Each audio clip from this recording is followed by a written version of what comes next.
September 1st, 1944, a quiet town in Illinois is paralyzed by an invisible predator. A sleeping woman wakes up gasping for air, her lungs burning, her legs completely frozen. She tries to scream, but no sound comes out. Outside her window, a tall, dark figure vanishes into the night. This wasn't a bad dream. It was the terrifying opening strike of the Mad Gasser. Within 48 hours, pure mass hysteria gripped the entire town of Mattoon. Dozens of victims reported the same horror, a sweet, sickening gas followed by instant paralysis. Armed police patrols swept every alley. Terrified citizens stood guard on their roofs with shotguns. Yet the phantom attacker left zero footprints, zero fingerprints, and zero physical evidence. State police detectives, toxicologists, and FBI agents rushed to the scene, completely baffled. Was it a rogue military nerve gas test, a deranged chemist, or a nightmare created by mass hysteria?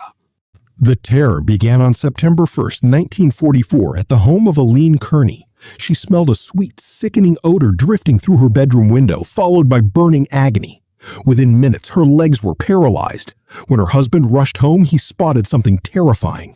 A tall figure in dark clothes was lurking right outside, holding an unknown mechanical device. Just 4 days later, the phantom struck again, this time targeting a mother and her young daughter. Both collapsed into violent coughing fits, their throats burning as the invisible gas filled the room. Reports flooded into the Mattoon police station. Over 20 separate attacks were recorded in a single week. Victims described symptoms ranging from swollen lips and burning skin to severe nausea and facial paralysis. Yet every single time police rushed to a crime scene, the attacker was already gone without a trace. Panic morphed into obsession. The peaceful town of Mattoon was officially under siege by an unseen monster.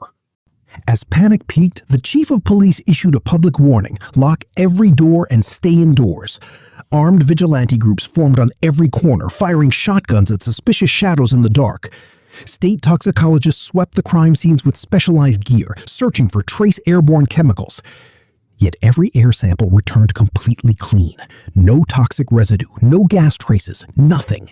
Theory 1 emerged. Was a local rogue chemist experimenting with deadly industrial nerve agents?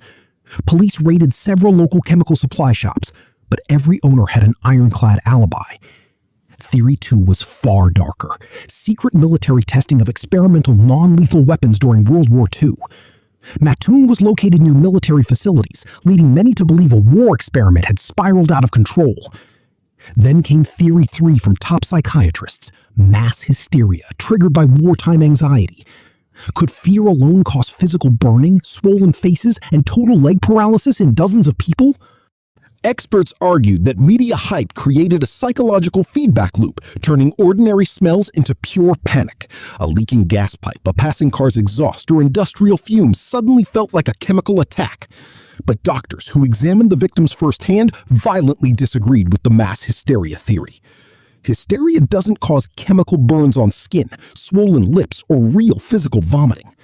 Something real was out there in the dark, and on September 12th, the Mad Gasser struck his final target. Mrs. Frances Smith smelled the sweet gas, felt her face turn numb, and watched a phantom figure flee. And then, as abruptly as it began, the attacks stopped forever. The Mad Gasser vanished into thin air.